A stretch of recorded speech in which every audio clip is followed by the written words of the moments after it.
Capítulo 5. Controla tu lengua.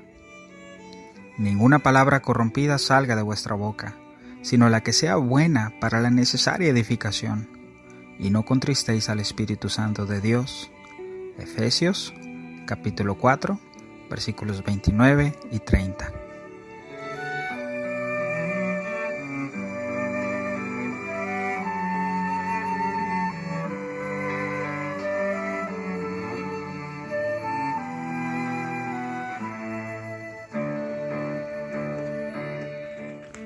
El conflicto enciende pasiones ardientes en el alma humana. Puede hacer que la cabeza retumbe, la sangre hierva y se produzca una descarga de adrenalina. Lo que es peor, el conflicto puede convertir la boca en un arma de destrucción masiva. Nuestras palabras pueden convertirse en el arma principal con el que nos mordemos y comemos unos a otros y dañamos las relaciones dentro de la familia de Dios.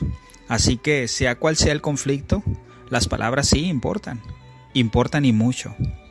Estoy convencido de que la mayoría de los conflictos podría resolverse con un daño mínimo a las personas y a la iglesia si pusiéramos tanto nuestra ira como nuestra lengua bajo el control del Espíritu Santo. De hecho, el manejo bíblico de los conflictos exige que controlemos nuestra ira y nuestra lengua. Repito, el manejo bíblico de los conflictos exige que controlemos nuestra ira y nuestra lengua.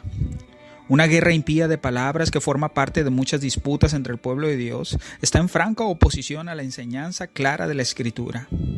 Efesios 4, 29 al 30 dice: ninguna palabra corrompida salga de vuestra boca, sino la que sea buena para la necesaria edificación, a fin de dar gracia a los oyentes. Y no contristéis al Espíritu Santo de Dios, con el cual fuisteis sellados para el día de la redención. El Espíritu Santo es sensible a cualquier cosa que dañe o divida a los integrantes del pueblo de Dios, a quienes Él ha unido en Cristo como un solo cuerpo y sellado para el día de la redención. Por lo tanto, el Espíritu se interesa profundamente por la forma en que nos hablamos los unos a los otros en el cuerpo de Cristo.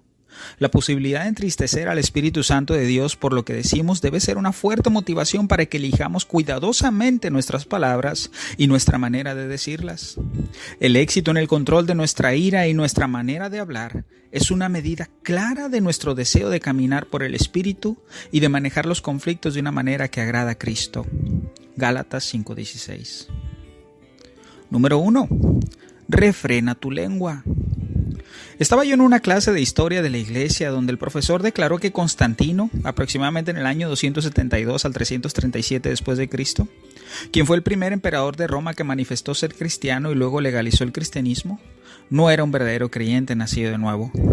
El profesor afirmó que Constantino utilizó el cristianismo para sacar provecho político. Uno de los estudiantes no estaba de acuerdo con el profesor e insistió en que Constantino era un verdadero creyente y un gran líder en la historia del cristianismo. Llegó a molestarse tanto que comenzó a atacar verbalmente al profesor. El profesor a su vez se enojó y se puso a la defensiva. El intercambio que siguió esto fue tan feo y tan acalorado que se dio por terminada la clase. Tanto el profesor como el alumno tuvieron que alejarse el uno del otro.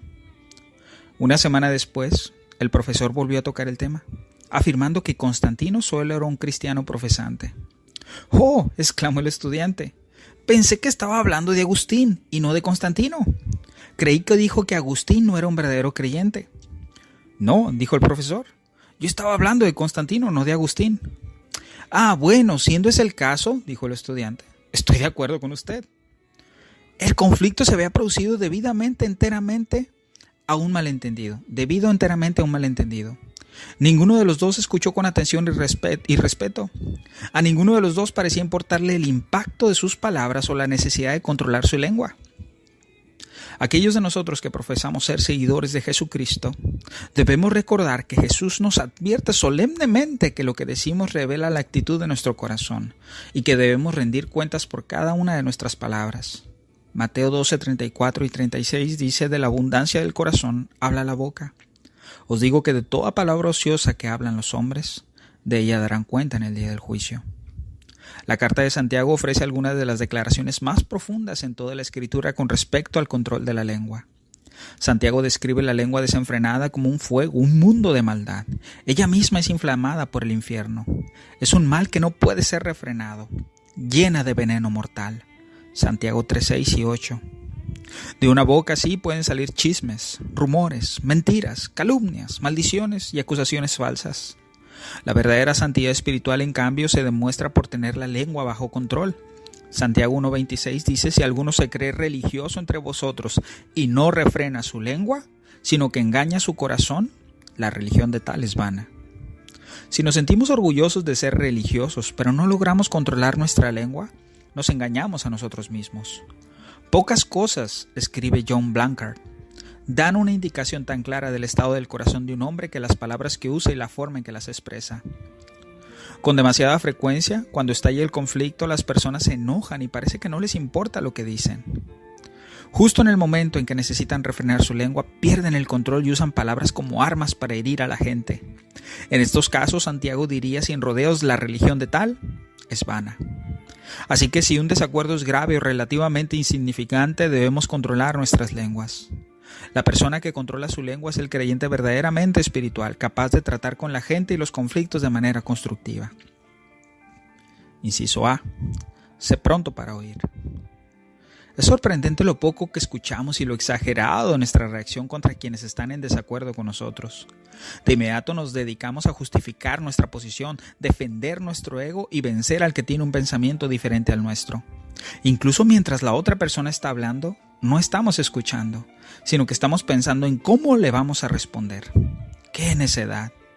Al que responde palabra antes de oír le es fatuidad y oprobio, dice Proverbios 18:13. Si el profesor de nuestra historia, por ejemplo, le hubiera hecho algunas preguntas al estudiante y le hubiera dado la oportunidad de explicar sus objeciones, su desacuerdo podría haber sido resuelto rápidamente. El estudiante también podría haberle pedido al profesor que explicara con más detalle su posición.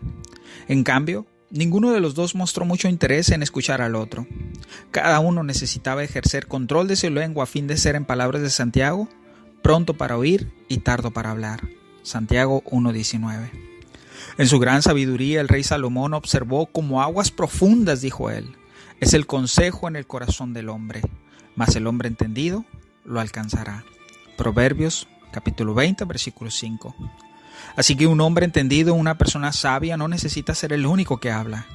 Una persona sabia escucha con atención y no interrumpe. Una persona verdaderamente sabia hace las preguntas correctas para entender lo que la otra persona está diciendo y ver la situación desde el punto de vista de otra persona. Una persona sabia también considera la posibilidad de que la otra persona pueda estar en lo cierto. Ninguno de nosotros piensa correctamente todo el tiempo. Cuando estamos dispuestos a aprender, nuestro adversario puede llegar a ser nuestro mejor maestro. Así que los que son sabios buscan entender con honradez los argumentos, el razonamiento y la posición de la otra persona. Inciso B. Sé tardo para hablar. No solo debemos ser prontos para oír, también debemos ser tardos para hablar. Esto significa que la mayoría de nosotros tendrá que hacer un esfuerzo decidido para no ser como el profesor y el estudiante que se apresuraron a hablar, acusar e insultar. Tendremos que aprender a ser lentos para expresar nuestras opiniones, lentos para responder, lentos para dominar una conversación y lentos para emitir un juicio. Aunque es posible que nos encante escuchar nuestra propia voz, Salomón advirtió de los peligros de hablar demasiado. Proverbios 10:19. En las muchas palabras no falta pecado, mas el que refrena sus labios es prudente. Proverbios 21:23 dice: el que guarda su boca y su lengua, su alma guarda de angustias. Proverbios 17:27. El que ahorra sus palabras tiene sabiduría, de espíritu prudente es el hombre entendido. Proverbios 13:3 dice: el que guarda su boca guarda su alma, mas el que mucho abre sus labios tendrá calamidad. Y Proverbios 18:6, los labios del necio traen contienda, y su boca los azotes llama. Las personas sabias se hacen un bien cuando controlan su lengua. Sin embargo, a los necios les falta dominio propio. A los necios la falta de dominio propio les lleva al conflicto. El control de la lengua es difícil, incluso imposible para aquellos que carecen del Espíritu Santo. Santiago escribió: ningún hombre puede domar la lengua, y la describe como un mal que no puede ser controlado, llena de veneno mortal. Santiago 3:8. Santiago no estaba exagerando. Una lengua desenfrenada destruye familias y amistades y puede causar estragos dentro de una iglesia. Sin embargo, si tenemos al Espíritu Santo morando dentro de nosotros, tenemos el poder de Dios que nos ayuda a controlar la indomable lengua. Que nuestra oración sea la del salmista: pon guarda mi boca, oh Jehová, guarda la puerta de mis labios. Salmo 141, versículo 3. Número 2. Escoge las palabras apropiadas. El habla es un don maravilloso. Nos distingue del mundo animal y evidencia que tenemos la imagen divina de Dios. También ofrece pruebas de la nueva vida de un creyente en Cristo. Dios quiere que la nueva naturaleza del creyente se demuestre en la manera en que hablamos, especialmente cuando estamos involucrados en un conflicto emocionalmente cargado con nuestros hermanos y hermanas en Cristo. Cuando surge el conflicto, la manera en que hablamos determina si una situación potencialmente explosiva se controlará o se intensificará. Si respondemos a las palabras cargadas de enojo con más palabras cargadas de enojo, agregamos leña al fuego de la discordia. La palabra áspera hace subir el furor. Proverbios 15:1. Así que no debemos responder a palabras perversas o desagradables con más palabras perversas y desagradables. Tampoco debemos responder con palabras malas a las palabras malas. En su lugar, debemos vencer el mal con el bien. Nuestras palabras deben ser amables y de bendición, no destruyendo a los demás, sino contribuyendo a su edificación. Cuando nos atacan verbalmente, debemos bendecir. Cuando nos persiguen, debemos soportar. Cuando nos calumnian, debemos responder con bondad y dominio propio. 1 Corintios capítulo 4, versículos 12 al 13. Manejar los conflictos bíblicamente requiere que conozcamos el poder de las palabras y que respondamos adecuadamente a él. La muerte y la vida están en el poder de la lengua. Proverbios 18:21. Las palabras cortantes crean conflicto. Las palabras duras e incendiarias lo aumentan. Los chismes envenenan las relaciones y crean distancia entre las personas. Las palabras amables y cordiales tienen un afecto calmante, persuaden, calman y finalmente traen la paz y la reconciliación. Inciso A. Elimina palabras hirientes de tu vocabulario. La lengua es una de las armas más crueles que poseen los seres humanos, y las heridas que infligen las palabras cortantes se encuentran entre las experiencias más dolorosas de los seres humanos. Las palabras crueles e hirientes pueden permanecer en la mente de una persona y dañar las relaciones permanentemente.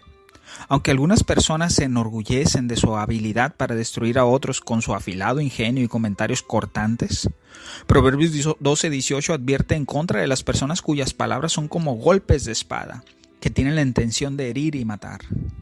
Después de años enfrentando dolorosas controversias, Francis Schaeffer hizo este perspicaz comentario sobre el poder de las palabras cortantes. Él dijo: he observado una y otra vez en muchos países que lo que más divide y separa a los verdaderos creyentes y grupos cristianos, lo que deja amarguras que pueden durar 20, 30 o 40 años, invariablemente es la falta de amor y las cosas hirientes que se dicen los cristianos verdaderos en medio de sus conflictos. Esas cosas se quedan pegadas en la mente como pegamento. El Espíritu Santo no lleva a los creyentes a hacer comentarios crueles, perversos, desagradables o insultantes. Esa forma de hablar es obra de la carne, no del Espíritu. El Espíritu Santo desea que un cristiano sea ejemplo de palabra sana. Tito 2:7 al 8. Esto significa que no debemos referirnos a los creyentes con los que estamos en desacuerdo con epítetos groseros como perdedores, idiotas, herejes o liberales. Como hijos de Dios debemos amarnos unos con otros, ya que el amor no se envanece, no hace nada indebido. 1 Corintios 13:4 al 5. Santiago transmitió el sentir del Espíritu Santo en cuanto al mal uso de la lengua al escribir: con ella bendecimos al Dios y Padre, y con ella maldecimos a los hombres, que están hechos a la semejanza de Dios. De una misma boca proceden bendición y maldición. Hermanos míos, esto no debe ser así. Santiago 3:9 al 10.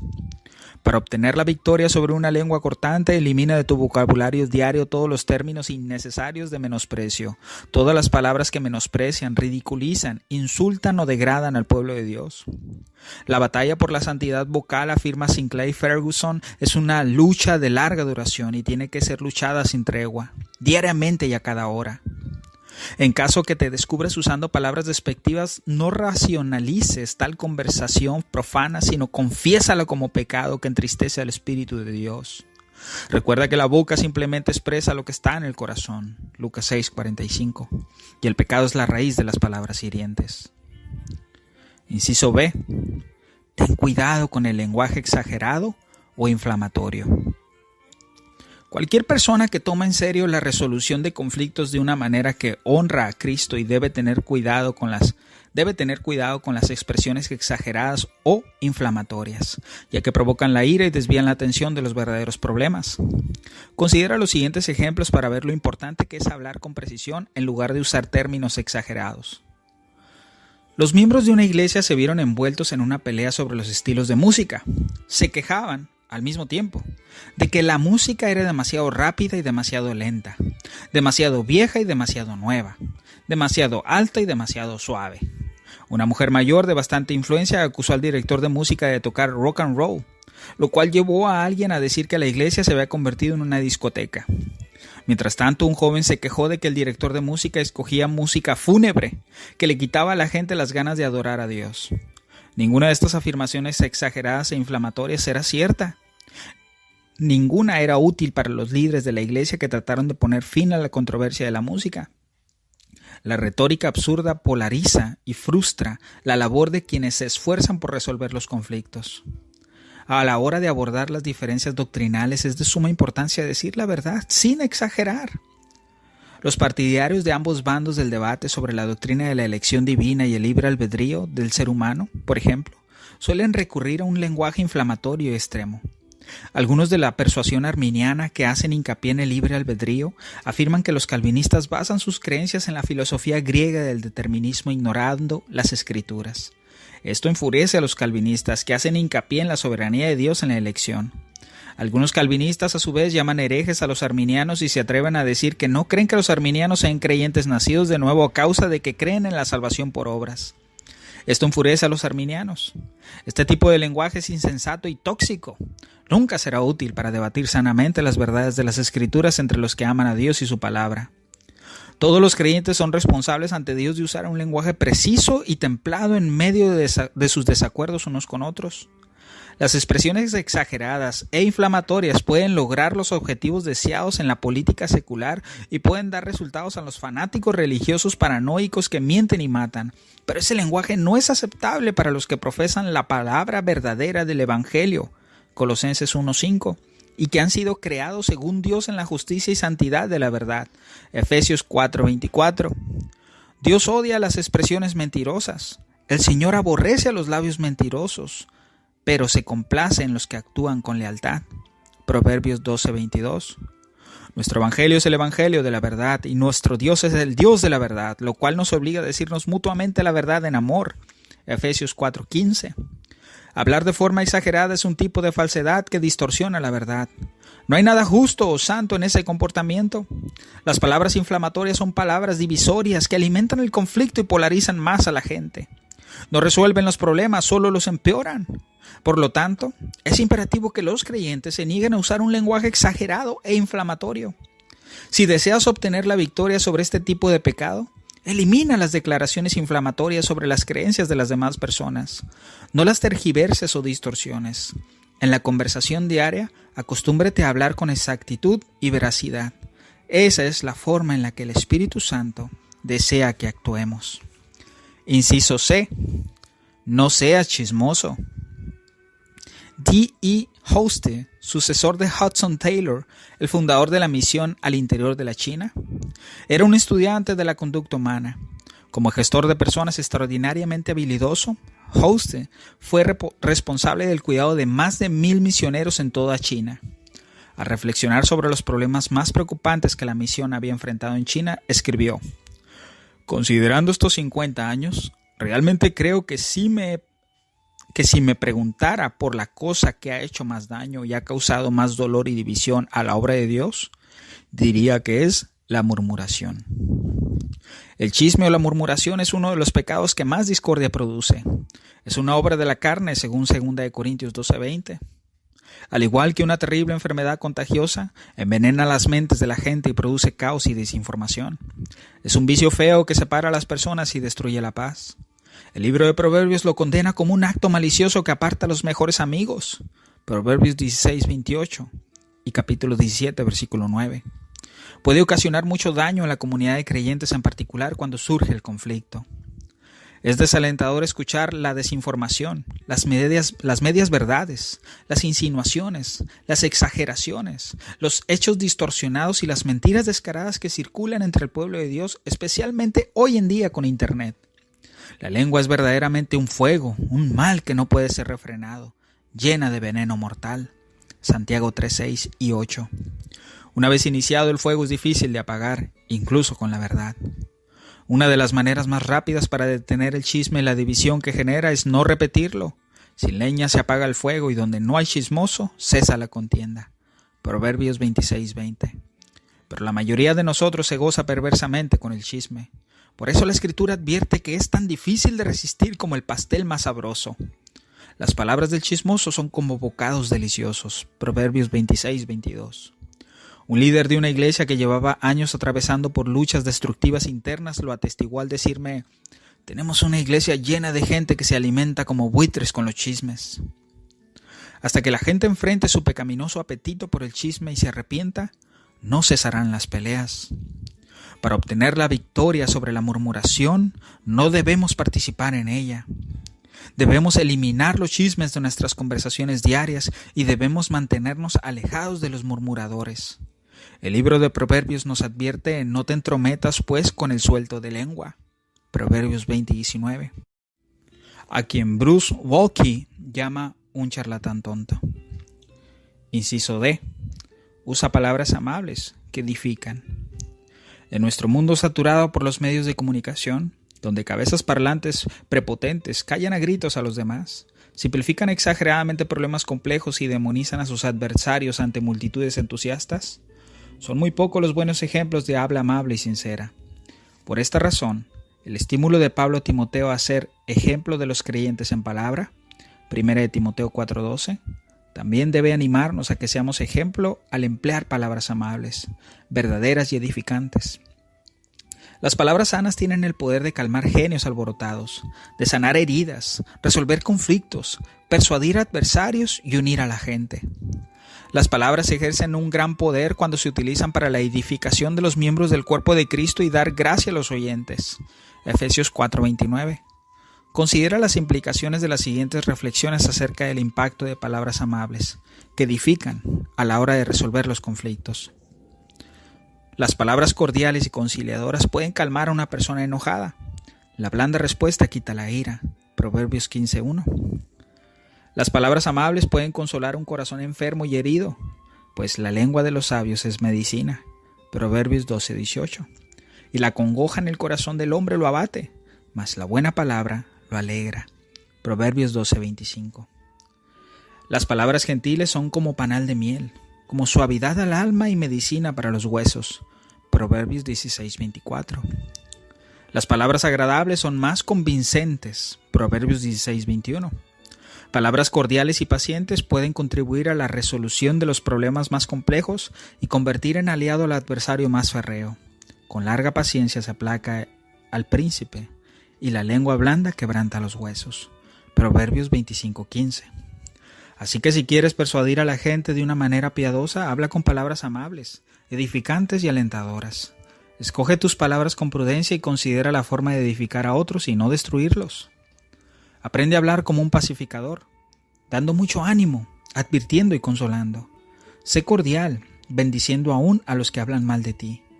Al enfrentar conflictos, decide de antemano decir siempre la verdad. La veracidad es el fundamento de todo discurso edificante. Los verdaderos ministros de Dios y el ministerio que honra a Dios se caracterizan por sus palabras de verdad. 2 de Corintios capítulo 6, versículos 3 al 4 y el versículo 7. El conflicto puede tratarse de una manera que honre a Cristo, si optamos por usar palabras sanas de verdad y gracia. Número 3. Habla con firmeza, en amor. Puede parecer contradictorio que Pablo hablara repetidamente de la paciencia, la mansedumbre y el amor, y que al escribir a los Corintios y a los Gálatas utilizara un lenguaje firme, incluso irónico. Para entender esta aparente discrepancia debemos darnos cuenta de que durante la ausencia de Pablo, los corintios se dejaron arrastrar por las aguas peligrosas de la sabiduría del mundo. Empezaron a negar en su actitud y en su práctica las implicaciones del Evangelio. 1 Corintios capítulo 1 al capítulo 4. También cayeron bajo la influencia de falsos apóstoles, agentes de Satanás, que censuraban la autoridad de Pablo y el Evangelio. Segunda de Corintios 10:2, versículo 10, capítulo 11, versículo 12 al 15, capítulo 12, versículo 11 y versículos 17 al 19, así como el capítulo 13, versículo 3. Para despertar a los orgullosos corintios de su autoengaño y de la influencia letal de los falsos apóstoles y de su propia rebeldía obstinada, Pablo usó un lenguaje directo. Estaban al borde de la autodestrucción. Les escribió con severidad con el fin de despertarlos a la realidad. Así que las cartas a sus conversos rebeldes no eran denuncias duras y arrogantes. Más bien, eran ejemplos magistrales de tacto y habilidad en la persuasión firme y amorosa. Inciso A. Pablo escribió con severidad, pero en amor. Pablo escribió con firmeza y sarcasmo debido a su profundo amor y preocupación por sus hijos amados en el Evangelio. 1 Corintios 4:14. Los amaba más que a su propia vida. Escribió de esta manera en limitadas ocasiones a causa de su relación especial con ellos como su padre espiritual. Roy Suk observa que estas severas reprimiendas o graves advertencias no eran incompatibles con su amor, se derivaban de su amor. Aunque Pablo se vio obligado a reprender y hablar con severidad a los corintios, él no podía dejar de manifestar su corazón amoroso, alternando los regaños con las declaraciones más tiernas y entrañables. Por ejemplo, 2 Corintios 7:3 les dijo: «No lo digo para condenarles, pues yo he dicho antes que están en nuestro corazón para morir y para vivir juntamente». 2 Corintios capítulo 12 versículos 14 al 15. «No busco lo vuestro, sino a vosotros. Yo con el mayor placer gastaré lo mío y aún yo mismo me gastaré del todo por amor de sus almas, aunque amándoles más, sea amado menos». Aunque los corintios pudieron caer en la tentación de pensar que Pablo los despreciaba, él les aseguró su tierno amor al afirmarlo en los términos más personales y cariñosos. Por ejemplo, Pablo concluyó su primera carta a los corintios diciendo: «Mi amor en Cristo Jesús esté con todos vosotros. Amén». 1 Corintios 16:24. Inciso B. Pablo escribió con severidad y con lágrimas. A Pablo le causó mucho dolor el usar lenguaje severo en sus cartas a sus amados hijos espirituales. 2 Corintios 12:11. La extraordinaria segunda carta a los corintios nos da una visión inusual de la profundidad del amor de Pablo. Él escribió: «Porque por la mucha tribulación y angustia del corazón os escribí con muchas lágrimas, no para que fueseis contristados, sino para que supieseis cuán grande es el amor que os tengo». 2 Corintios 2:4 y también el 7:8. Y a sus amados Gálatas confiesa: «Hijitos míos, por quienes vuelvo a sufrir dolores de parto hasta que Cristo sea formado en vosotros, quisiera cambiar de tono». Gálatas 4:19 al 20. Pablo no era un líder pasivo que no confrontaba a las personas problemáticas o a los falsos maestros del Evangelio. A pesar de que prefería llegar a sus conversos rebeldes con amor y espíritu de mansedumbre, estaba totalmente preparado para utilizar una vara de corrección. Sin embargo, prefería no usar su autoridad apostólica para disciplinar con severidad. 2 Corintios 13:10 dice: «Por esto os escribo estando ausente, para no usar de severidad cuando esté presente, conforme a la autoridad que el Señor me ha dado para edificación y no para destrucción». Pablo no disfrutaba el ser severo o sarcástico y no tenía ningún interés en hacer alarde de sus conocimientos. Escribió a los corintios con mucha tribulación y angustia de corazón, con muchas lágrimas. 2 Corintios 2:4. Se dolía por los pecados de ellos y oraba por su perfección. 2 Corintios 13:9. Todo lo que dijo e hizo fue para su edificación. Cuando las cartas de Pablo consiguieron que los corintios se arrepintieran y corrigieran sus errores, 2 Corintios 7:8 al 13, estaba muy contento. Eso también debe pasar con nosotros. Debe movernos el amor y la preocupación cada vez que debemos reprender o hablar fuertemente a otros creyentes acerca de su pecado o de sus creencias erróneas. Incluso cuando tenemos que hablar con firmeza, debemos controlar nuestra lengua y escoger nuestras palabras con cuidado para asegurarnos de que todas las cosas que hacemos sean hechas con amor. 1 Corintios 16:14. Sé ejemplo de los creyentes en palabra. 1 Timoteo, capítulo 4, versículo 12. Principios claves para recordar. Número 1. Cuando enfrentes conflictos, sé pronto para oír y tardo para hablar. Número 2. Refrena tu lengua, no usando palabras hirientes y evitando el lenguaje inflamatorio. Y número 3. Di la verdad con amabilidad, usando palabras que edifiquen, sanen y unan.